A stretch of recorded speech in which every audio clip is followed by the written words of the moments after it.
Buenos días a todos, bienvenidos una vez más a uno de los webinars que organizamos desde el Spanish Business Council. En este caso es un webinar especial porque lo organizamos junto con la Cámara de Comercio de España en Qatar. Y la verdad que un gusto poder colaborar con otras cámaras de comercio de España en otras partes del mundo y más en este caso en la zona del Golfo. Porque unimos sinergias, unimos nuestra energía y todos al final trabajamos en la misma línea. Mi nombre es Marta Fernández de Alarcón, soy secretaria general del Spanish Business Council en Emiratos Árabes. Me gustaría daros la bienvenida a este webinar en colaboración, como he comentado antes, con la Cámara de Comercio de Qatar.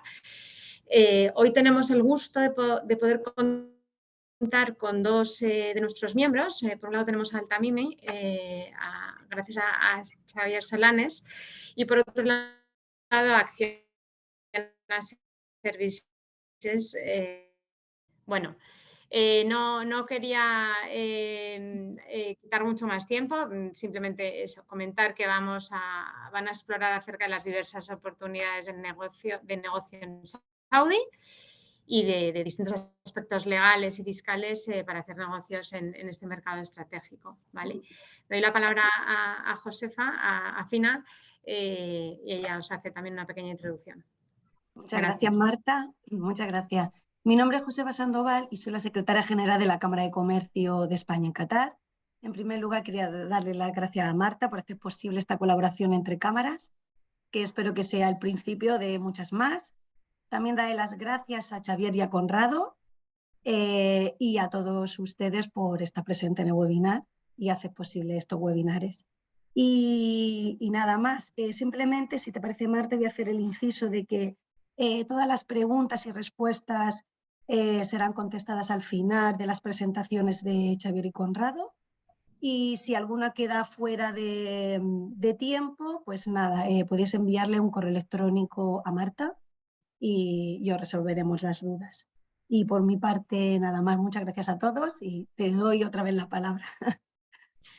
Bueno, yo quería, en paralelo, antes de que intervinieran nuestros dos ponentes de hoy, quería comentar acerca de una iniciativa que está empezando y teniendo lugar en Saudi, que es la futura Cámara de Comercio de España en Arabia Saudí. Para ello, doy la palabra a José Ochoa, es Operating Partner en Private Equity and Public Investment Fund, que creo que os va a explicar mejor en el momento que está y en la situación en la que está y se dará a conocer esta iniciativa tan interesante. Muchísimas gracias. Y nada, que estoy aquí con Pablo Ibarra, que es Senior Advisor al CEO de Tadawul, que es la bolsa de mercado de valores de Saudi. Y como decía Marta, llevamos 8 o 9 meses trabajando en la iniciativa junto con la embajada en montar lo que sería la Cámara de Comercio aquí en Riad, que no existe. De hecho, es el único país del G20 en donde no hay una Cámara de Comercio española. Estamos hablando tenemos el apoyo completo de lo que es la embajada de la oficina comercial, estamos hablando con el MOI, que es el Ministry of Investment, estamos hablando con el Ministry of Foreign Affairs, estamos hablando también con lo que sería la embajada saudí en España, bueno, con varios stakeholders, como se suele decir, y nada, esperamos tenerla en marcha, no sé si será septiembre o octubre, porque aquí la fórmula legal de una non-profit o de una figura asociativa realmente no existe, con lo cual estamos intentando encontrar una manera de dar la vuelta a esto. Y nada, estamos a vuestra disposición para comentar cualquier cosa y ojalá os hagáis todos miembros también en cuanto esté esto en marcha. Muy bien, muchas gracias, José. Ya podemos dar por comenzado ya el webinar. Xavier, te paso la palabra. Gracias. Muchas gracias, Marta. Bienvenidos a todos y bienvenidos a este webinar sobre Arabia Saudí. En primer lugar, agradecer la labor que realizan tanto la Cámara de Comercio en Emiratos como en Qatar, este fantástico evento, ¿no?, de un webinar conjunto que esperemos que junto con el futuro la entidad en Arabia pues ayude a desarrollar los negocios en la región para empresas españolas y extranjeras con un componente español o hispano en este sentido. Pues nada, bienvenidos y empezamos. El que les habla, yo mismo soy asociado senior en Altamimi & Company. Empecé hace más de 10 años mi carrera, empecé 4 años en 4 casas y ya llevo 5 años y medio en Altamimi, primero en Dubái 3 años y ahora aquí en Arabia Saudí. En Altamimi, ¿quién somos? Para que tengan una idea, nosotros somos el 4 casas, el URI, el Garrigues de la región. Somos el bufete de abogado más grande, tenemos más de 400 abogados, más de 800 empleados, estamos en los 10 países MENA, de Oriente Medio más norte de África, y tenemos más de 50 nacionalidades, entre ellas yo, español, aquí el servidor que les habla. ¿De qué vamos a hablar hoy muy brevemente? 5 aspectos, ¿no? 5 puntos. Aspectos legales clave para hacer negocios en Arabia, cómo establecerse en el país, el Regional Headquarters Program o el programa de cabecera regional, fiscalidad y después conclusiones. Pues sin más dilación, que el tiempo es breve, empezamos. ¿Qué tenemos que tener en cuenta a la hora de hacer negocios en Arabia Saudí? ¿No? Aspectos clave para tener en cuenta. En primer lugar, ante todo, ¿qué actividades queremos llevar a cabo? Es fundamental, porque eso nos determina muchísimos factores. Nos determina que si tenemos o no tenemos obligación de tener un socio saudí, nos determina la obligación de tener capital, nos determina el regulador y el tipo de actividades para las que nos van a emitir una licencia, etc. Con lo cual, el primer punto es saber exactamente qué queremos hacer en Arabia Saudí, porque no es lo mismo vender bienes que hacer el mantenimiento de esos bienes o prestar servicios de entrenamiento o consultoría. Todo ello tiene unas diferencias súper importantes, con lo cual, bueno, es fundamental tenerlo presente. La segunda es qué forma societaria queremos tener. ¿Queremos tener una sucursal o queremos tener una Limited Liability Company, que es la forma más usual, una sociedad de responsabilidad limitada? Las sociedades anónimas son más costosas, tienen más requisitos, etcétera. Es muy poco frecuente que una empresa española, un inversor extranjero constituya una sociedad, lo que diríamos anónima, una joint stock aquí, con lo cual o será branch o será LLC. Tradicionalmente, usualmente, preferimos la LLC por varios motivos, pero bueno, en ciertas ocasiones pues vemos que las empresas constituyen branches aquí, sucursales. En tercer lugar, conocer el mercado y conocer el regulador. Es fundamental. Tenemos que conocer qué prácticas permiten, qué prácticas prohíben, qué recursos tienen, qué leyes han aprobado, qué leyes tienen previsto aprobar, porque eso nos puede determinar un cambio fundamental en nuestro negocio, en nuestro modelo. Nos puede permitir entrar en el país o nos puede permitir o puede provocar que limiten la competencia de nuestros competidores, con lo cual es fundamental conocer al regulador, ya sea pues, comunicaciones, el Ministerio de Sanidad, educación, etcétera, etcétera. En cuarto lugar, conocer al socio local. Es fundamental. Si vamos a tener un socio local, hay que conocerlo a fondo. Aquí los matrimonios se hacen a la antigua.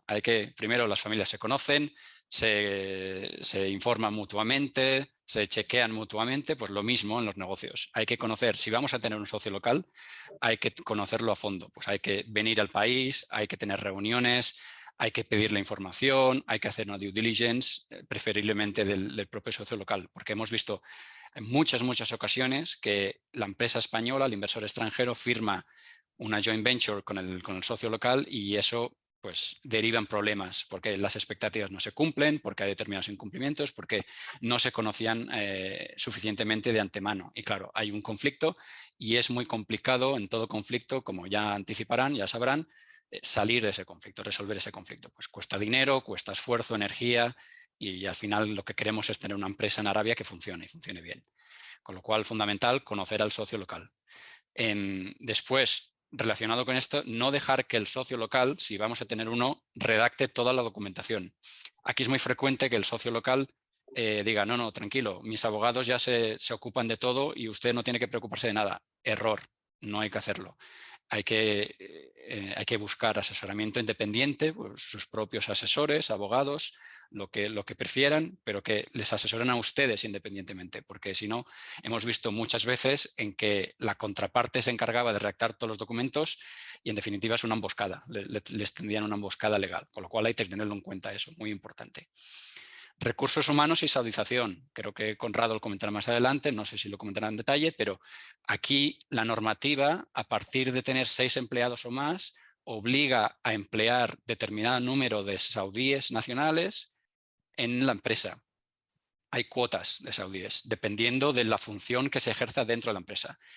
Pues, por ejemplo, recursos humanos, ¿no? La función de recursos humanos tiene que ser saudí. La de marketing tiene que ser porcentaje X. La de investigación, porcentaje X. La de atención al cliente, X.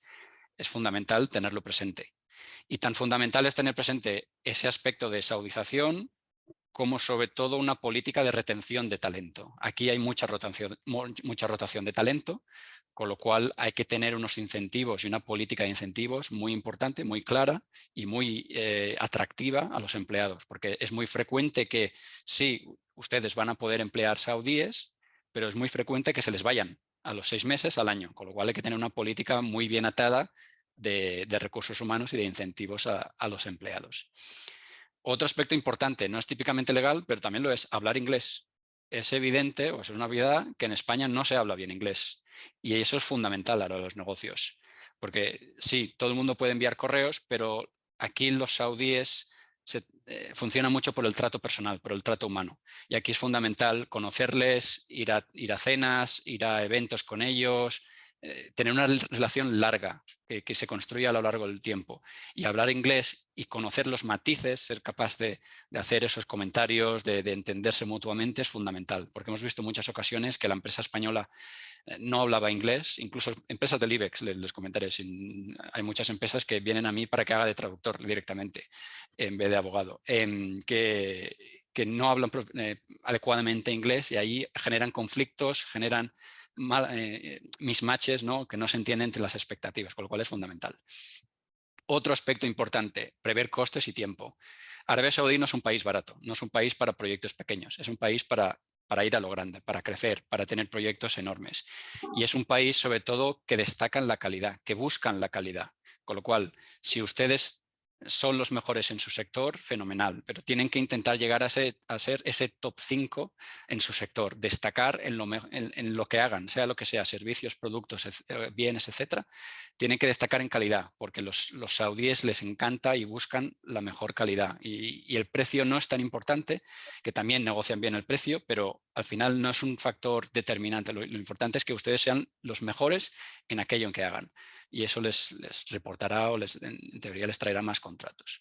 Y después, fundamental, planificar. Como en todo en la vida, hay que planificar con tiempo, porque Arabia Saudí es un país que los trámites llevan tiempo, sí, y hay que planificar todo. La estrategia, los trámites, la estructura, las operaciones vinculadas, etcétera. Pues esa es la recomendación inicial. Eso en cuanto a los aspectos clave. ¿Cómo nos establecemos en Arabia Saudí, ¿no? ¿Qué pasos tenemos que seguir para crear nuestra filial, nuestra branch, nuestra entidad subsidiaria en Arabia Saudí? 4 pasos fundamentales. El primero es el Ministry of Investment, el Ministerio de Inversiones. El segundo, Ministry of Commerce. El tercero, los registros secundarios, que llamamos así. Y por último, los registros específicos por sector. Si vamos paso por paso. Si vamos al Ministry of Investment, es el que nos emite la licencia de inversión extranjera. Y ahí es fundamental saber qué tipo de actividad queremos. ¿Queremos hacer servicios? ¿Queremos hacer compraventa de bienes? ¿Queremos hacer producción de bienes? ¿Queremos hacer otros? Etcétera. Funciona o se vincula a la clasificación ISIC internacional. Eso tiene un impacto fundamental en tanto si necesitamos un socio local o no, determinadas actividades requieren socio local, como el capital. Por ejemplo, compraventa de bienes, necesitaremos una inversión de capital en la propia empresa millonaria, que nos la pedirá la normativa, mientras que servicios no. Con lo cual eso es fundamental. Esta licencia es anual y se renueva y tiene unos costes asociados. Después el segundo paso es el Ministry of Commerce, el Ministerio de Comercio. Y aquí presentaremos y formularemos nuestros estatutos de la sociedad, con lo cual hay que trabajar junto con España, junto con el país matriz, para que esos estatutos estén bien redactados y estén de acuerdo a la normativa local. Cuando cumplamos con eso, nos emitirán la Commercial Registration, la CR, el DNI de nuestra empresa en Arabia. Y eso es fundamental, porque con ese documento vamos a todas partes y creamos todos los trámites posteriores. A partir de ahí nombramos el General Manager, para que tengan una idea que el General Manager es todo. Es el principio y el fin de todos los trámites. Toda la responsabilidad recae en él y es casi todos los trámites que hay que hacer se vinculan con él, con lo cual es fundamental nombrar un general manager de confianza que sea competente y que conozca bien el país y esté adecuado a los trámites y a la idiosincrasia del país. Y después, el segundo trámite después del commerce es abrir la cuenta bancaria y depositar el capital de la empresa. Una vez tenemos el Ministry of Investment y el Ministry of Commerce, las aprobaciones y las licencias, nos vamos a las licencias secundarias que llamamos, pues todas las restantes autoridades que podemos conocer, ¿no? Pues autoridad fiscal, seguridad social, recursos humanos, Chamber of Commerce, etcétera, etcétera. Y esto consiste en dos fases. La primera, crear la cuenta online, y la segunda, digamos, activar, vincular la cuenta al General Manager. Cada uno de ellos. Pues cada una de las autoridades tendrá sus propios requisitos que habrá que cumplir y documentación. Y a partir de ahí, pues, registrarse ante cada una de ellas. Y por último, que puede ser necesario o no necesario, dependiendo del caso, es posible que dependiendo del sector en el que operemos, tengamos obligación de registros sectoriales. Pues, por ejemplo, si queremos crear un hospital, el Ministerio de Sanidad, una universidad, el Ministerio de Educación, un despacho de abogados como nosotros, el Ministerio de Justicia.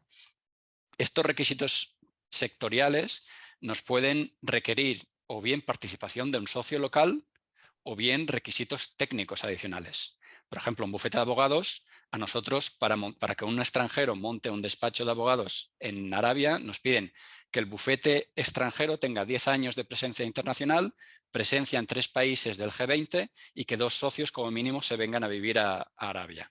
Con lo cual es importante tener en cuenta esos requisitos sectoriales, porque aparte de los generales podemos tener requisitos sectoriales que nos obliguen a determinadas cosas, ya sea a la hora de constituir la sociedad o a la hora de funcionar también, a la hora de quién puede hacer qué determinadas funciones en una sociedad.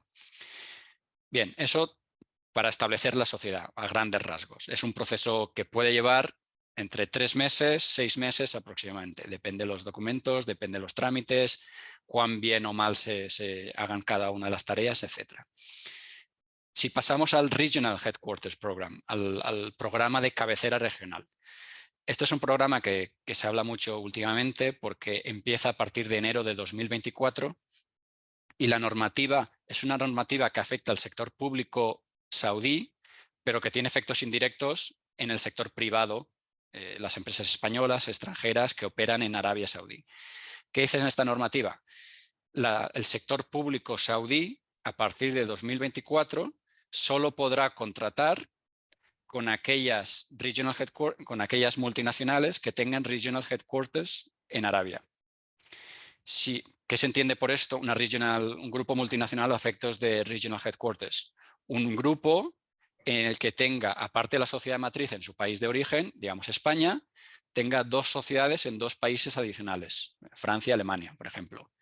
Por tanto, si esa empresa española quiere tener contratos con el sector público saudí, en teoría, el sector público, la normativa saudí a partir del 24 obligará a esa empresa española a tener un Regional Headquarters en Arabia Saudí. Y ese Regional Headquarters tendrá que gestionar y cumplir una determinada serie de requisitos. ¿Qué requisitos? Bueno, pues que esa Regional Headquarters preste servicios de dirección estratégica a las sociedades de la MINA, del grupo MINA, Oriente Medio y Norte de África. Que ese Regional Headquarters no lleve a cabo actividad económica propia, es decir, no tendrá contratos con clientes, sino que solo prestará servicios intragrupo. Que sea una entidad con personalidad jurídica propia, no puede ser una sucursal, tiene que ser una, por ejemplo, LLC. Que tenga mínimo 15 empleados, de los cuales 3 tienen que ser ejecutivos. Pues bueno, una serie de requisitos adicionales mercantiles para que esa Regional Headquarters sea válida a los efectos de que el sector público saudí pueda contratar con, en este caso, la empresa nuestra que tengamos, la otra empresa que tengamos en Arabia, porque recordemos que la Regional Headquarters no tiene negocio, no lleva a cabo actividad económica, con lo cual, para que nuestra entidad en Arabia pueda licitar, pueda participar en licitaciones con el sector público saudí, tendremos que tener, si cumplimos esos requisitos de elegibilidad, ¿no? 2 entidades más la matriz, etcétera, tendremos que tener esa entidad Regional Headquarters cumpliendo todo el resto de requisitos. Hay determinadas excepciones generales, por ejemplo, que el contrato de licitación sea menos de 1 millón de SARES, que el proyecto se desarrolle fuera de Arabia, etc. Y después hay excepciones individuales, ad hoc, es decir, que la administración tiene discreción para conceder excepciones de este requisito, el requisito de tener una regional headquarters a determinadas sociedades. Con lo cual, bueno, veremos cómo se desarrolla en la práctica. De momento no hay implementación porque, como decimos, empieza en enero del 24, pero ya se verá cómo se desarrolla en la práctica y sobre todo la práctica de las autoridades. El tercer punto que quería comentar es fiscalidad. Aquí decimos que Arabia Saudí no es un paraíso fiscal, pero es un paraíso para los fiscalistas. ¿Por qué? Porque tenemos todos los impuestos empresariales que puedan pensar, que se les ocurra, pero no tenemos imposición personal. Los salarios no tributan, no tenemos impuestos sobre el patrimonio, no hay impuestos sobre sucesiones y donaciones. En cuanto a tributación empresarial, toda la que puedan imaginar. Tenemos impuestos sobre sociedades, tenemos zakat, que es impuesto religioso, tenemos IVA, tenemos retenciones, tenemos precios de transferencia, impuestos especiales, tenemos impuestos sobre transmisiones de bienes inmuebles en Arabia, con lo cual tiene un sistema fiscal muy completo y la fiscalidad empresarial no es baja en absoluto. Después tenemos la administración tributaria, que es activa, que hay muchas inspecciones, hay litigios, a eso me dedico yo personalmente, yo trabajo en el departamento fiscal y ayudamos a muchas empresas tanto en asesoramiento como en disputas, ¿no? en litigios fiscales. Para que tengan una idea, tenemos 2 amnistías fiscales, ¿no? Venimos de 2 amnistías fiscales en los 2 últimos años, con lo cual vamos a amnistía por año, por decirlo así. Pero bueno, no todo son malas noticias, hay propuestas de mejora y hay muchas reformas que están pendientes, ahora están en consulta pública, para mejorar e incentivar bastante la fiscalidad en el país. Por ejemplo, una iniciativa muy interesante es las Special Economic Zones, que son zonas económicas especiales en las que presumiblemente, todavía no está operativo, presumiblemente el anuncio es que habrá vacaciones fiscales, habrá incentivos fiscales, ¿no? Pues tipos de impuestos sobre sociedades reducidos, a lo mejor exenciones de IVA, no habrá aranceles, etcétera. Con lo cual, bueno, es importante que haya impuestos, sí, el mensaje, pero también hay algunas reformas y posiblemente haya algunos incentivos fiscales a futuro. Con lo cual, bueno, resumiendo las conclusiones que hemos comentado anteriormente, ¿no? Pues la conclusión principal sería: hay que planificar, planificar y planificar a la hora de venir a Arabia. No es un país sencillo, no es un país rápido, pero por lo tanto hay que estudiarlo bien, hay que conocer el mercado, el regulador, la competencia, hay que conocerse a sí mismo, porque por experiencia hemos visto muchas empresas que bien no conocen su producto, su capacidad técnica o financiera, su equipo legal interno, legal o fiscal, no tienen la capacidad suficiente, los empleados que se van a destinar a Arabia Saudí, pues bueno, todos esos son problemas que vemos en la práctica acompañando a sociedades españolas que invierten en el país, ¿no? Hay que revisar todo antes de firmar, por supuesto, hay que solicitar y buscar asesoramiento independiente, como hemos comentado anteriormente. Hay que construir la relación a largo plazo con la contraparte, ya sea el socio local, ya sea el cliente, ya sea el proveedor importante. Hay que visitar el país varias veces, hay que construir la relación. No me cansaré de decirlo, los saudíes son encantadores como gente, pero negocian bien y hay que tenerlo presente. Hay que construir esa relación personal uno a uno. Bueno, en definitiva, es un país que, si todo va bien, a nivel digital funciona como un tren de alta velocidad. Los saudíes funcionan a 300 kilómetros por hora o a 0 por hora. Si los procedimientos o si algo no funciona, si hay alguna pequeña tacha en las vías, los procesos se eternizan, con lo cual hay que tenerlo presente, ¿no? Es un país, si todo funciona, funciona muy bien, pero a la que hay algún pequeño problema, cuesta tiempo, cuesta dinero, cuesta esfuerzos, con lo cual hay que tenerlo presente, ¿no?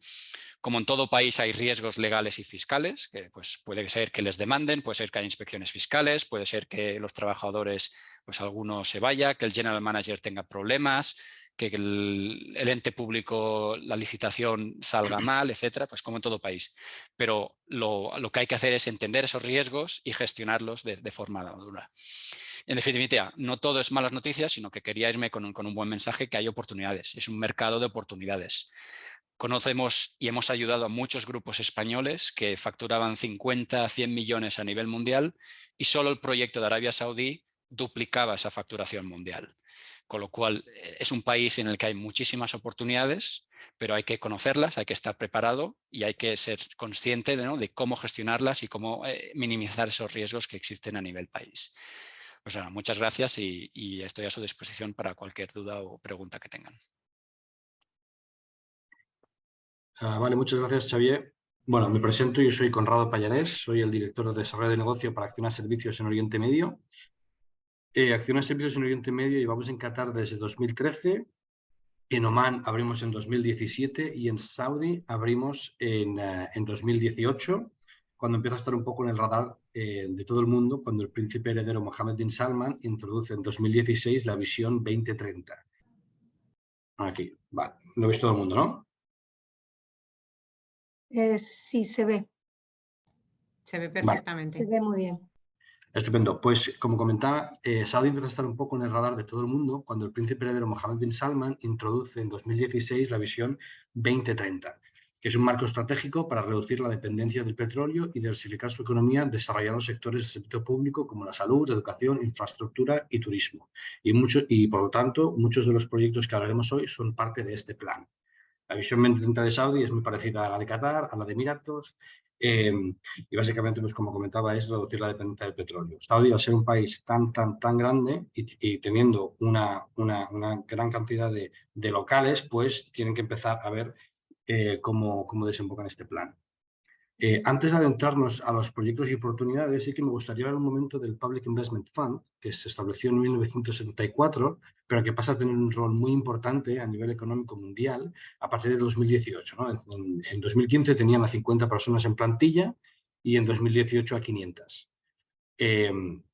Luego, varias fuentes afirman que actualmente disponen de 620.000 millones de dólares bajo su gestión, aunque bueno, estas cifras pues, son bastante subjetivas, y se dedican a invertir en empresas internacionales, pues tanto como Uber, Google, pero también invierten en empresas locales para incrementar su potencial y dar cabida cada vez más al país, que requiera menos de empresas internacionales para abarcar los proyectos tan ambiciosos que tienen, como por ejemplo, con los proyectos que vamos a comentar a continuación. El PIB ha invertido en las 4 empresas de construcción más grandes locales. Aquí abajo, sí. Conrado, perdóname que te interrumpa un segundo, sí, porque son datos públicos sobre el PIF. Somos ahora mismo unos 1.800 empleados, tenemos bajo gestión unos 780.000 millones. De acuerdo. Y lo que son a nivel número de empresas, porque son datos públicos, os puedo comentar. Tenemos 93 empresas en lo que es mina, en lo que es parte puro private equity. Y luego tenemos unas 106 en que la participación es de otra manera. Simplemente eso, perdona. Sí, estupendo. Estas informaciones ya te digo que es esto. Bueno, entonces, aquí abajo de la pantalla vemos los proyectos principales, los cuales se dividen en dos tipos de proyectos, los megaproyectos y luego un escalón por encima, los gigaprojects. Los gigaprojects hablaremos en la diapositiva siguiente, pero sí que aquí hablaremos de los megaproyectos. Como por ejemplo tenemos a Jabal Omar, que es una empresa de real estate pública que se dedica a construir hoteles en la Meca y da opción a los habitantes saudíes a invertir. Zakir es una empresa muy similar también a Jabal Omar, pero más focalizada en edificios residenciales y en otras partes de Saudi. Luego tenemos a King Salman Park, que será el parque urbano más grande del mundo, aquí en Riyadh, y la superficie es de 135 kilómetros. Luego está el otro desarrollo, que es Al-Ula, que a lo mejor varios conoceréis, ya que ha estado bastante en las noticias últimamente. Es un sitio al norte de Saudi, tocando con la frontera con Jordania, donde en el siglo XII pasaban los peregrinos que iban a la Meca y a Damasco, y ahora lo han convertido en un destino turístico de superlujo ya abierto al público en cierta medida. Luego tenemos Jeddah Central, que es, dado que Jeddah es una ciudad mucho más antigua que Riyadh, han publicado un plan para modernizarla y a su vez traer más turistas, sobre todo en cruceros por el Mar Rojo.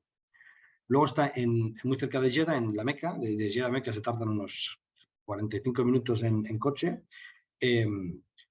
Masar Meca es el desenvolupador para un bulevar de 4 kilómetros de largo con edificios comerciales, residenciales y hoteles que desembocan a la mezquita Al-Haram, donde todos los peregrinos hacen el Omra dando vueltas a esa superficie negra que hay en medio. Luego tenemos también el King Abdulaziz Financial District, que es el centro financiero que hay en Riyadh, donde están básicamente todos los rascacielos. Y luego, como comentaba también Xavier, el King Abdullah Economic City, situada al norte de Jeddah y una ciudad creada para impulsar la industria de fabricación ligera y un hub logístico en el Mar Rojo. Luego, sobre los Giga Projects, tenemos Neom, que se divide en 4 partes: The Line, Oxagon, Sindala y Trojena. The Line es una ciudad de 2 edificios paralelos, lineares, sin coches, de 170 kilómetros de largo por 500 metros de alto, con 200 metros de separación. El objetivo es llegar a 1 millón de residentes para 2030 y crearía 380.000 puestos de trabajo. Luego en Oxagon es una ciudad flotante para uso industrial que sea el hub del comercio mundial. Objetivo también de 90.000 residentes para 2030. Luego tenemos Sindala, que es una isla con 3 resorts de lujo, 413 habitaciones, 88 villas y 330 service apartments, incluyendo un puerto deportivo con 88 amarres y campo de golf. Y por último, Trojena, que es el destino turístico para todo el año, que cuenta con instalaciones de esquí, resorts familiares y amplia oferta de tiendas y restaurantes. Y como dato curioso, ya han sido adjudicatarios de los Asian Winter Games para 2030, cuando de momento todavía no tienen muy claro cómo mantener la nieve en la montaña. Luego, otro de los gigaprojects sería el Red Sea, que es un proyecto para construir 50 hoteles en 22 islas y 6 resort sites en la costa saudí del Mar Rojo. Han anunciado que abren 4 resorts como parte de la primera fase en el 2024. Van a capar el turismo a 1 millón de visitantes por año para evitar el turismo de masas, y el proyecto incluye un aeropuerto para mejorar las conexiones con el resto del mundo. Luego, el siguiente proyecto abajo a la izquierda tenemos Qiddiya, que es una ciudad de nueva construcción basada en los pilares de la cultura, entretenimiento y deporte. Proyectos emblemáticos como el parque de atracciones más grande del mundo, circuito de Fórmula 1, y estiman visitantes anuales de 17 millones para el 2030. Luego, en la mitad de la pantalla tenemos a Russian, que es el National Real Estate Developer, que busca construir 200 millones de metros cuadrados en todo el reino para impulsar la compra de casas por parte de los saudíes al 70% en el 2030, y actualmente está construyendo 4 comunidades. Y todas las edificaciones están siendo construidas bajo principios verdes. Y por último, tenemos Diriyah Gate, que es antiguamente el poblado histórico y lugar de nacimiento de la familia real saudí, declarado Patrimonio de la Humanidad por la UNESCO. Es un desarrollo urbano de uso mixto, con hoteles, restaurantes y tiendas, y actualmente la primera fase ya está abierta, la de Bujero Terrace, donde se puede ir a un restaurante español, Tatel, que ya está abierto allí. Y llegando al final de la presentación, sobre el desarrollo de negocio, como comentaba Xavier, yo animo a las empresas grandes o muy especializadas a establecerse en el país, dado que es un país con proyectos muy grandes donde requieren un know-how complejo internacional. Pero también para empresas pequeñas es indispensable socio local y sobre todo estratégico, y conocerlo y ver que no te están vendiendo la moto, básicamente.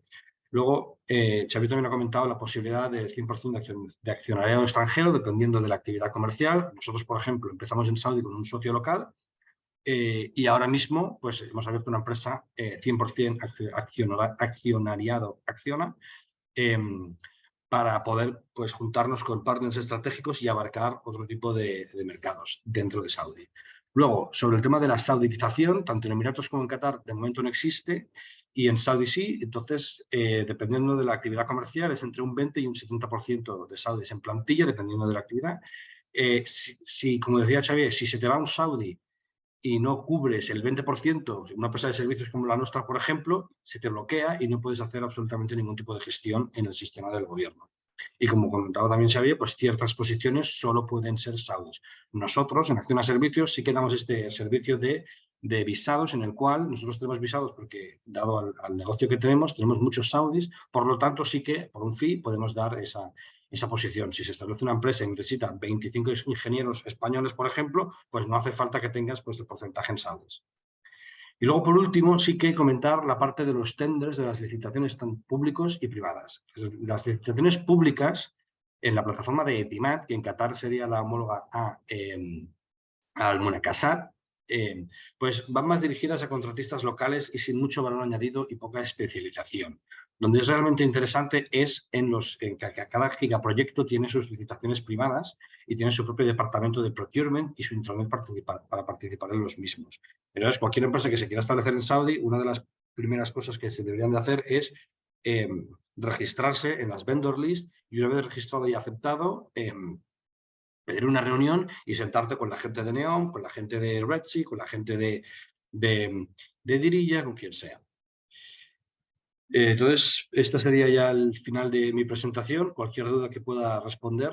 Muchas gracias, Conrado. La presentación la pasaré y cualquiera que lo necesite, puede hacer uso de ello. Vale, perfecto. Yo junto con el email, por si alguien tiene algún tipo de duda o un poco de ayuda más especializada, sin ningún problema. Vale, Fina, muy Marta, bien. ¿puedo añadir un par de cosillas? Perdona, Conrado. Sí, por supuesto. Sí, estamos a tiempo. Por supuesto. A ver, la presentación es absolutamente fantástica. Está muy centrada en lo que es tema de gigaprojects y megaprojects, que lógicamente son los grandes motores, pero para que lo sepan los que no están aquí presentes en el país ya, lo que es Visión 2030 se centra en 14, y puedo compartir datos porque son públicos, 14 sectores pues, que van desde el healthcare, energías renovables, hidrógeno, turismo, farma, biotech.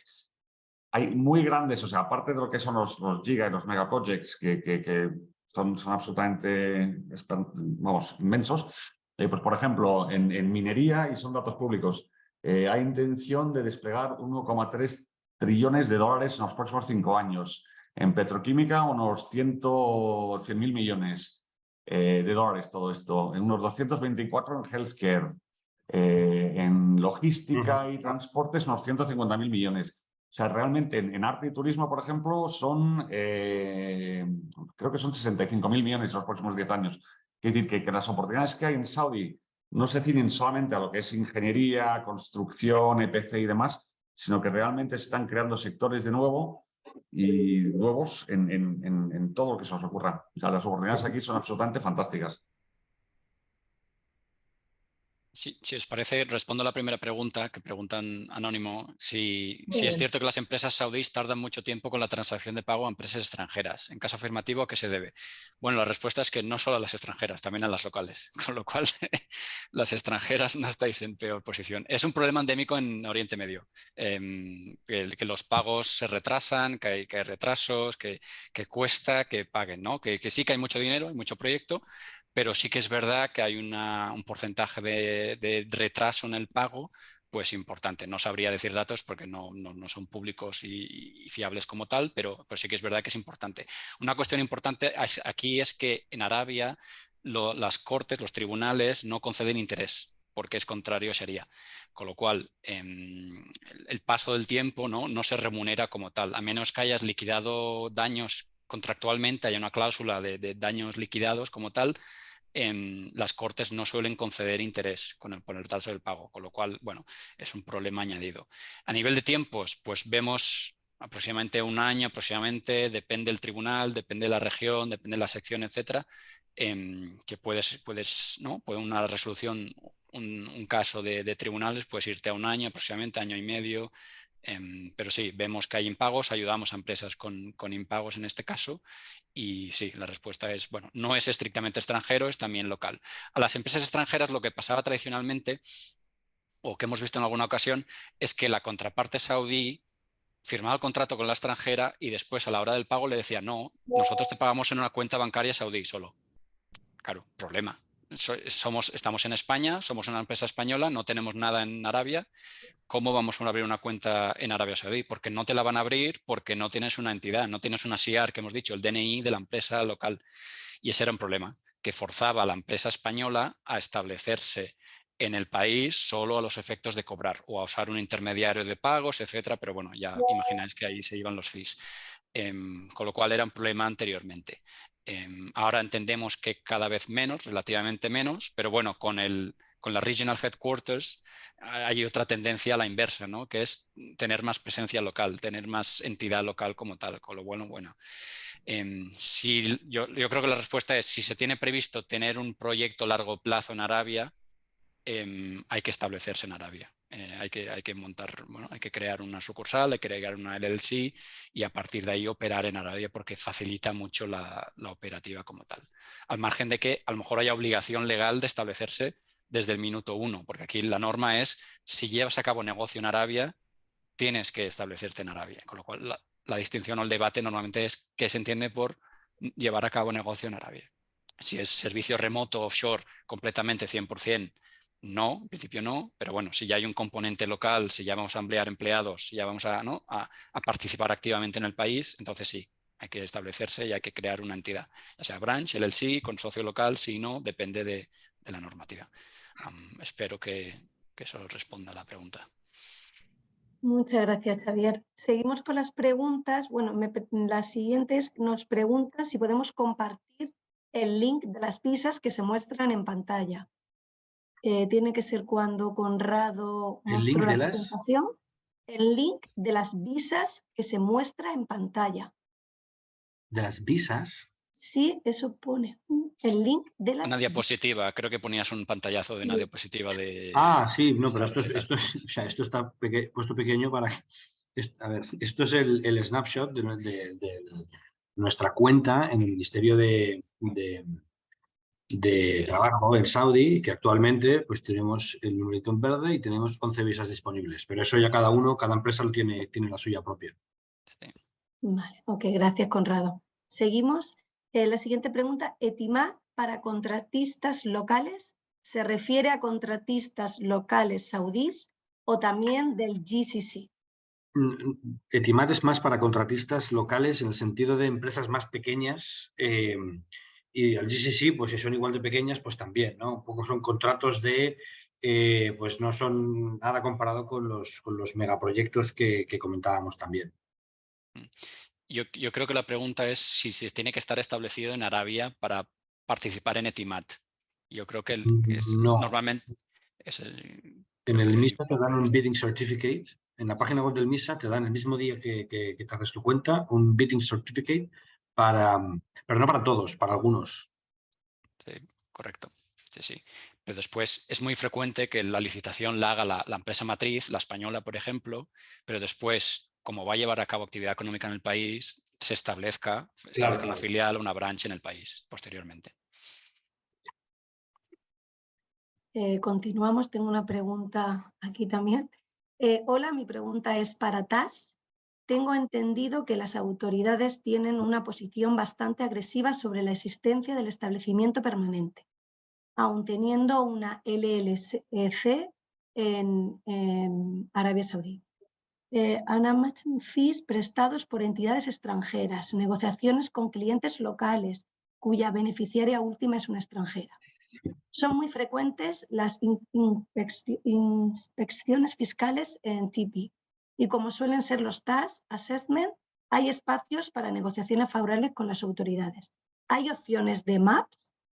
¿Diríais que hay que tomar alguna precaución especial para allá de las habituales para minimizar el riesgo PE? Muchas gracias. Gracias, esta es para mí, creo. Sí, esto normalmente nos llevaría 15 páginas de informe, pero bueno, lo intentamos responder sin problema. Anteriormente sí que tenían un criterio bastante agresivo de establecimiento permanente virtual. Es un concepto fiscal que decía que si el tratado en cuestión tiene una cláusula de EP de servicios, que el de España no tiene en el protocolo, decía a las autoridades fiscales que solo por el hecho de prestar los servicios como tal, incluso desde España, creabas un EP virtual. Eso es totalmente contrario a los principios de la OCDE y principios internacionales, y eso está en desuso, por decirlo, está en retirada, ese criterio agresivo. Más que nada porque perdieron en tribunales en algunas decisiones y también porque han visto que no tiene sentido jurídico sostener ese tipo de interpretación. Con lo cual yo diría que está en retirada. A lo mejor se ve algún acta creativa, ¿no? Bueno, algún actuario despistado en este sentido, pero normalmente debería haber menos tipo de inspecciones de EP virtual. Otra cosa es un EP de servicios, que sí que existe. Si no recuerdo mal, creo que el convenio dice que si prestamos, la empresa española, por ejemplo, presta servicios 6 meses en el país, ahí crea un EP, con lo cual eso hay que tenerlo presente. Eso sí que está en el tratado y es una norma, con lo cual hay que tenerlo presente, sobre todo porque es muy frecuente que empresas españolas, pues sobre todo en el principio, empiezan a enviar empleados, empiecen a tener actividad, presencia local, empiecen a desarrollar actividad propia en Arabia Saudí, pero no creen una filial. A lo mejor trabajan con un subcontratista, con un proveedor de servicios que les presta servicios a España y ellos refacturan, o sea, prestan el servicio principal hacia Arabia. Cuidado con esas estructuras porque puedes crear un EP y ese EP en teoría sí que tributa.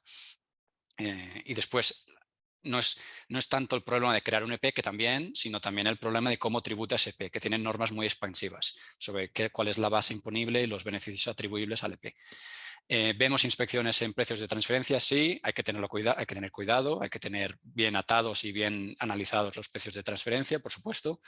Hay MAPS, que es una discusión bilateral entre Hacienda española y Hacienda saudí. Sí, hay posibilidad de MAPS, hemos participado en algunos. Y nada, hay inspecciones, sí, por supuesto, como en España, pero sí, a nivel fiscal es un sistema fiscal completo, por decirlo así. Hay inspecciones, hay criterios. Está el convenio que nos salva en muchas ocasiones de fiscalidad doméstica expansiva, el convenio entre España y Arabia, pero hay que tenerlo presente y hay que planificar correctamente, claro, sí, sin duda. Muchas gracias. Seguimos. ¿Qué pasos hay que seguir para saber si un proyecto se ajusta a uno de los programas Visión 2030? ¿Qué pasos hay que seguir para saber? Si un proyecto se ajusta a uno de los programas Visión 2030. A ver, los programas de la Visión 2030 son un poco pues, todos los que el país está invirtiendo en ellos. Entiendo que es porque es una empresa que solo querría licitar en proyectos de la Visión 2030, pero no entiendo muy bien la pregunta. O sea, no entiendo muy bien la pregunta. Yo creo que es que no es muy correcta la pregunta, porque no hay ningún paso para los programas Visión 2030 Claro. como tal. O sea, cada proyecto tendrá sus requisitos particulares, cada licitación, etcétera. Y otra cosa es la Regional Headquarters, que eso es otro tema que he comentado, pero no hay requisitos de Visión 2030 como tal. Sí, yo creo que esa es la respuesta. ¿Puedes señalar tipos en IS, ZACAT o IVA? Sí, el tipo del impuesto sobre sociedades es 20%, el tipo de ZACAT 2,5% y el tipo de IVA el 15%. Hola, ¿en qué página o a dónde podemos referirnos para obtener más información de los requisitos para abrir una empresa para un sector en particular? Primero nosotros, por supuesto, pero bueno, si no quieren venir a nosotros, aquí tienes la página web del Ministerio de Inversiones, la página web del Ministry of Commerce, que es muy sencilla, lo buscan en Google, Ministry of Investment Saudi, Ministry of Commerce Saudi, pues se encuentra y allí hay mucha información que pueden encontrar. Después, para la página, para sectores específicos, y ahí hay que sobre todo mirar el regulador, ¿no? Por ejemplo, si somos una ingeniería, al Saudi Council of Engineers. Si somos un bufete de abogados, al Ministry of Justice y al Saudi Bar. Si somos una entidad educativa, pues al Ministry of Education y a los requisitos particulares que cada entidad, que cada autoridad sectorial determine para abrir una empresa en ese sector. Normalmente las páginas web suelen colgar las leyes y los reglamentos que aplican a su sector específico, incluso en inglés, muchas de ellas, con lo cual es inaudito. Yo todavía espero leyes en España traducidas al inglés, pero bueno, normalmente se las suelen colgar en sus respectivas páginas web, con lo cual ahí podrá encontrar mucha información. Continuamos. Hace no pocos años, Saudí estaba de capa caída en cuanto a nivel de negocio. ¿No parecen todos estos proyectos un poco burbuja? Bueno, Saudi ahora mismo, y José, si me equivoco, corrígeme, básicamente lo que está es emitiendo deuda para financiar todos estos proyectos. Todos estos proyectos que he comentado están siendo inversión local, o sea, inversión pública, y esperan en 5 años, yo tuve una reunión con gente de Neon, que es lo que comentaban, que en 5 años empezarán a ver las empresas internacionales más atractivo y empezarán a inyectar más dinero, ¿no? Entonces, los proyectos un poco burbuja, hombre, alguno más que otro, pero vamos, en el Diriyah ya están abiertos, en Neom hace nada, creo que es la semana pasada, sacaron un post en Twitter con todos los updates de cada uno de los proyectos. Por ejemplo, en el de Line, FCC es el que está haciendo 28 kilómetros de tunelación subterránea. Eso ya se está haciendo. En el Red Sea, Acciona Cultura ha tenido el contrato para el fit-out de 250 habitaciones. Es decir, que bueno, burbuja, pero ¿a cuántos años, no? Correcto. Porque si puedes tener un proyecto 10 años, si va a ser burbuja en 20 y va a acabar en 20, pero puedes estar 10 años y facturar 10 años, claro. Escucha, pues fenomenal. Emitiendo deuda, mira, Argentina, los 50 años ha tenido para quebrar. Claro, por eso. Yo sin entrar a calificar los proyectos, porque lógicamente no puedo porque son nuestros, sí que diría que tienes toda la razón, Conrado, en se está emitiendo deuda, lógicamente. Pablo, si aún está, puede confirmarlo. La bolsa de valores de Saudi empieza a ser realmente importante, de hecho se negocia más que el mercado español, o sea, cada vez se está trayendo más inversión extranjera y se ha abierto el mercado. Y otra cosa que habría que decir es que Saudi hoy es un país completamente diferente a lo que era hace 4 años, en todos los sentidos. Errores que se han podido cometer en el pasado yo creo que no los vamos a volver a ver. Sí, sobre ese tema en la bolsa saudí hay aproximadamente casi 300 compañías cotizadas. Para que os hagáis una idea, el año pasado tuvimos de media una salida a bolsa por semana. Una cosa absolutamente inaudita y que nunca hemos visto nada ni medianamente parecido en la bolsa española. Y efectivamente, durante mucho tiempo hemos estado negociando bastante más que lo que se negociaba en la bolsa española. En estos momentos estamos a niveles parecidos.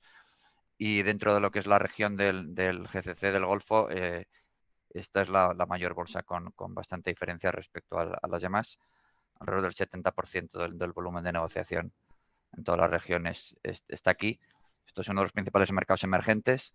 En todas las carteras de mercados emergentes indexadas, el peso que tiene Arabia Saudí ahora mismo es muy parecido al de Brasil, alrededor del 4%. Es el doble que el de México, para que os hagáis también una idea. Y efectivamente hay mucho más allá de estos proyectos.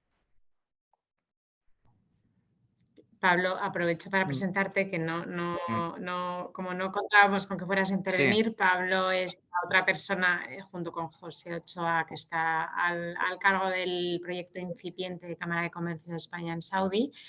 Es Senior Advisor to CEO en Saudi Exchange y es por eso que justo está comentando este tema. Encantada de darte entrada, aunque sea... No, muchísimas gracias por este espacio que nos habéis dejado hoy. Nada, y esperamos efectivamente, como decía José al principio, esperamos estar constituidos pronto y poder también formar parte de webinars regionales junto con las cámaras de Qatar y Emiratos. Encantadas, nosotras aquí de colaborar y de ayudaros, de echaros una mano en la creación, ¿no? Al final de esta iniciativa. Sí. Continuamos con las preguntas. Marta, todavía tenemos unos minutos, ¿no? Hay bastantes preguntas. Sí, aún hay tiempo. Vale, no, sin pues problema. seguimos. Ok.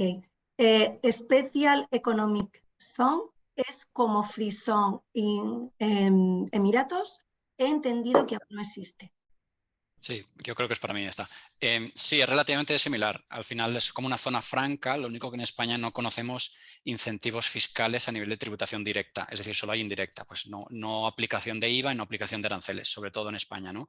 En Emiratos había zonas francas, tradicionalmente no había impuestos en las que daban vacaciones fiscales a efectos de impuestos sobre sociedades, por ejemplo, pero se daba la particularidad que no había impuestos sobre sociedades, con lo cual era redundante, por decirlo así, no hacía falta. Pero eso ha cambiado hace un mes, hace 3 semanas, que introdujeron el 9% en el país, en Emiratos. Y, por cierto, con bastante sorpresa, porque la expectativa era que las empresas de zona franca no tributaban, pero se han llevado 9% todas, con lo cual una buena sorpresa, o casi todas. Aquí en Arabia la previsión es que sean zonas francas, la mayoría de ellas también logísticas, pues no habrá IVA, no habrá aduanas, etcétera, o sea, al menos es la expectativa, y en la mayoría de ellas como mínimo habrá vacaciones fiscales. Yo he leído por algún sitio que habrá un 5% de impuestos sobre sociedades y en alguna puede que haya incluso exención total. No está claro, no están operativas, respondiendo a la segunda pregunta, pero el otro punto particular que hay que tener en cuenta es el Pilar 2 de la OCDE. Por el momento, el impuesto del 15% mínimo mundial. Por el momento Arabia no está ni se la espera. Firmó el pacto, por decirlo así, en octubre del 21, si no recuerdo mal, o del 22, ahora no recuerdo, pero no ha implementado nada y no ha anunciado nada. Veremos si aplica, si introduce el mínimo del 15% a todo el territorio nacional o si incluye estas zonas francas dentro de ese 15% o respeta este tipo de vacaciones fiscales. Todavía está por ver. Muchas gracias. Seguimos. Yo creo que da tiempo a alguna más. Una empresa catarí, si tiene un proyecto en Saudi, ¿se tiene que registrar en Saudi? Sí. Si es de titularidad catarí, aquí existe un tratado entre los 6 países del Golfo, un tratado de cooperación económica, por decirlo así. No es una Unión Europea, no es una organización internacional de integración, como la Unión Europea, es de cooperación, con lo cual cada país mantiene su estatus y su identidad, por decirlo así, pero cooperan entre ellos. Y uno de los principios fundamentales es la no discriminación entre países internacionales del Golfo.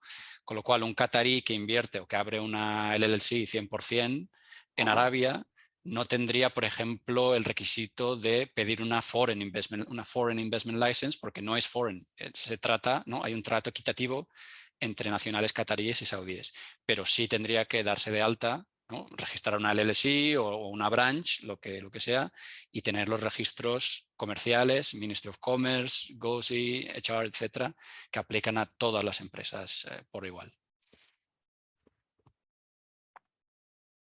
¿Qué sectores en Digital Transformation están driving tracción en inversión en PIF?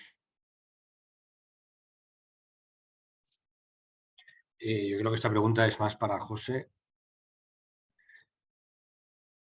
José ha tenido que salir, sí. Sí, ha tenido que sí. tenía otro compromiso. Sí. Pasamos a la siguiente. Vale, seguimos. ¿Qué tipo de licencia sería requerida para ejecutar un proyecto de instalación de una maquinaria fabricada en España? ¿Sería suficiente con una licencia de servicio para poder importar la maquinaria? ¿No es necesario tener una licencia de trading ya que requiere mucha inversión local? ¿No? Muchas gracias. Pasa palabra. No, yo soy especialista en fiscalidad, con lo cual tendría que comentar con mis compañeros de mercantil, con lo cual, bueno, si quiere que nos envíe un correo y lo comentamos en detalle. Vale, pues seguimos a la siguiente. Esta es la misma que ha respondido ya Xavier. Clarificamos. Sí, Letimat, tal. Ah, vale. Jaime González. Tema del local content. Preguntan sobre el local Sí, content. esto tiene razón. Esto en Qatar es el ICV, que es el In-Country Value, que en Saudi también es el local content, que significa cuánta gente contratas en Saudi, cuántos, pues lo que pone, ¿no? Exigencia relativa al porcentaje de administradores locales y cuántos subcontratas de forma local. O sea, cuánto dinero se queda en el país por tu actividad comercial. Entonces, te dan una puntuación sobre el revenue que tienes anualmente y, en teoría, pues te miran con mejores ojos en las licitaciones públicas. En Saudi nosotros todavía no hemos visto existencia un poco de eso y en Qatar tampoco. Así que, al fin y al cabo, depende de los servicios, va a más barato y ya está. Pero, Correcto. ¿no? Es una normativa que aprobaron de local content en la que las licitaciones que cumplan con este local content, ¿no? Pues made in Saudi, Sí, por decirlo correcto. así, tendrán preferencia, ¿no? En determinados requisitos a la hora de ser valoradas por el órgano licitador. Pero hay dos aspectos. Primero, que yo creo que no se aplica o no hay una aplicación activa, al menos por los organismos, hasta la fecha que conozca. Puede ser que a futuro sí que haya más. Pero por ahora yo no conozco que las empresas, o al menos que los órganos licitantes, requieran con detalle este tipo de requisitos y local content certificate similar. ¿Seguimos con más preguntas o alguna más todavía tenemos? Por ejemplo, John, somos una empresa tecnológica española de tamaño medio con presencia en Qatar. Hemos visto cierta demanda de servicios en Arabia Saudí, pero ¿cuál es la mejor manera de entrar a este mercado? Pues eso sería a través de partners estratégicos que tengas allí. Si es una empresa tecnológica, en Saudi está esta entidad de entretenimiento llamado Seven, que hacen un montón de eventos. Luego tienes ya también el Riyadh Boulevard, hay un montón de este tipo de establecimientos. Entonces, yo te aconsejaría que fueras directamente con las empresas que ya están dando servicio a estas empresas y realmente que sean, como comentaba en la presentación, algo muy nicho, algo muy específico, donde realmente, porque si no ya lo tendrán, seguramente. Entonces, pero vamos, presentarte a estas empresas yo creo que sería bastante clave. Correcto. Y Y obviamente es un mercado que hay mucho negocio, que hay mucha facturación y potenciales contratos muy interesantes, pero obviamente no vamos a empezar, si no tienes el contrato en mano, obviamente no vas a empezar a lo grande, ¿no? Pues lo suyo es venir aquí en visitas, business visa, conocer al mercado, la competencia, los clientes, etcétera, y a partir de ahí hacerse una idea, ¿no? Conocer gente, hablar, conocer la competencia, ¿no? ¿Qué hacen empresas de la competencia en tu sector igualmente en España de tu tamaño y de tu perfil? Y a partir de ahí valorar si o bien operas, ¿no? con un subcontratista, o bien te agencias, haces un partnership, o bien abres tu propia empresa. Hay varios modelos de negocio, ¿no? Bueno, se puede valorar todo, depende del perfil particular de cada empresa. Vale. Y ya nuestra última pregunta, acabamos con Rodolfo. Estoy creando una empresa de entretenimiento, artistas, DJ, shop, y no sé cómo empezar a desarrollarme, vincularme concretamente en Emiratos. ¿Qué consejos me dan? Resido en España actualmente, primero crearía primero la empresa aquí y no sé si me conviene crearla allá. ¿Me ayudan? Esa es la pregunta. A nivel legal, un aspecto importante, claro, solo hemos hablado de cómo establecerse como empresa, obviamente. Como individuo, aquí el Ministry of Investment y el de Comercio no permiten que una persona individual, persona física, pida una licencia y se establezca ella como socio de una sociedad. Hay muy pocas excepciones que yo haya visto, muy contadas excepciones, pero como norma general, una persona física extranjera, un saudita no tiene problema, pero un español, por decirlo así, tú no puedes montar una empresa, una SL en Arabia. Tienes que hacerlo vía tu holding, vía tu empresa propia en España o en otro país del mundo. Con lo cual, si quiere montarse él mismo como una empresa en Arabia, la primera respuesta es que no podrá, porque directamente no podrá. En Emiratos es distinto. En Emiratos, en las zonas francas, etcétera, en la mainland, hace 2 años cambiaron el requisito del 51% local. En Emiratos seguramente no tenga problema, pero depende de dónde esté su negocio y depende qué es lo que quiere hacer, ¿no? Si quiere hacer negocio o tener la empresa en Emiratos y vivir en España, cuidado porque ahí puede tener problemas fiscales en España. Eso hay que tenerlo en cuenta. Pero si quiere crearla en Emiratos y vivir en Emiratos y viajar puntualmente solo a Arabia, bueno, pues es una posible opción. Vale, pues hasta aquí todas las preguntas. Nos están preguntando si se compartirá este webinar y la presentación de Conrado. Normalmente nosotros subimos el webinar completo en el canal de YouTube, ¿vale? Todo el webinar junto con la presentación que se va a ver. En cualquier caso, si necesitáis información adicional o contactar con alguno de los ponentes o algo, nos podéis escribir un mail tanto a Fina como a mí y estaremos encantadas de atenderos, ¿vale? Y de reenviar las preguntas o poneros en contacto tanto con Xavier como con Conrado o bien con José o Pablo, ¿vale? Y nada, muchas gracias a todos los asistentes y a todos los ponentes del webinar y gracias, Marta, nuevamente. Bueno, muchas gracias a todos. Que tengáis buen día. Gracias. Muchísimas gracias. Muchas gracias. Adiós, buenos días. Adiós.